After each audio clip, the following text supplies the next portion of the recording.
Bonjour à tous et bienvenue sur boursicoté.com pour cette nouvelle analyse technique du CAC 40 en point matinal. Donc nous pouvons constater qu'après de multiples tests ici sur la zone de résistance qui était annoncée à 5523 points, bien que les cours ont cassé ici cette zone à la hausse, aidés par Wall Street donc via les contrats futurs, pour venir ici se stabiliser sur la zone des 5534 points.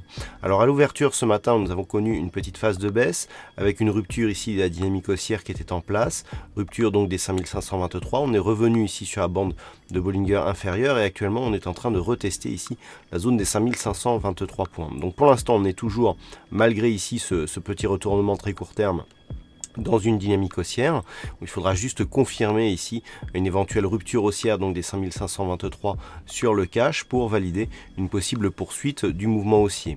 Lorsque l'on s'éloigne un petit peu, et notamment lorsque l'on passe en unité de temps H4, nous pouvons constater ici que nous avons une forte dynamique haussière, avec ici des retracements de Fibonacci, dont le premier niveau ici à 5468 points pour le retracement à 23,6%, eh bien nous donnera en cas de cassure ici baissière de ce niveau un signal de consolidation. A noter que le retracement des 38,2% se trouve sur l'ancienne résistance majeure des 5424 points. Donc nous sommes encore loin d'un possible retournement. Il faudrait arriver ici sur ces deux niveaux, dont le retracement des 38,2% qui correspond à une zone de résistance majeure. Donc on a ici une bonne configuration pour signaler d'éventuels retournements qui pourraient nous donner des signaux de consolidation ou d'invalidation de la poursuite du mouvement haussier. Mais nous ne sommes pas. Du point de vue des indicateurs et sur l'unité de temps M15, eh bien nous avons une configuration qui se neutralise un petit peu. Nous étions sur une configuration plutôt haussière, mais nous avions ici des débuts de divergence baissière qui commençaient à apparaître, notamment sur le RSI.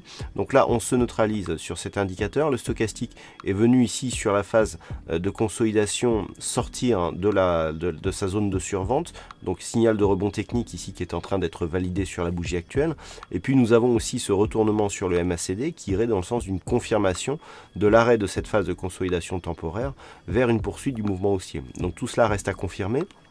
Ça sera éventuellement confirmé par une rupture donc haussière des 5523,24 points. Si tel était le cas et si on repassait au-delà des 5534 points, eh bien nous aurions là aussi un signal de poursuite du mouvement haussier. Donc le signal de consolidation d'un point de vue très court terme se ferait ici sur une rupture de cette zone de support intermédiaire sur le très court terme à 5509 points, auquel cas on pourrait revenir ici sur ce point bas significatif des 5482 points. Voilà ce que l'on peut dire donc d'un point de vue technique sur la configuration du jour. D'un point de vue macroéconomique, ce matin il faudra regarder du côté de l'Angleterre pour avoir des chiffres majeurs qui pourront éventuellement animer notamment le marché des devises et notamment les paires de devises liées à la livre sterling.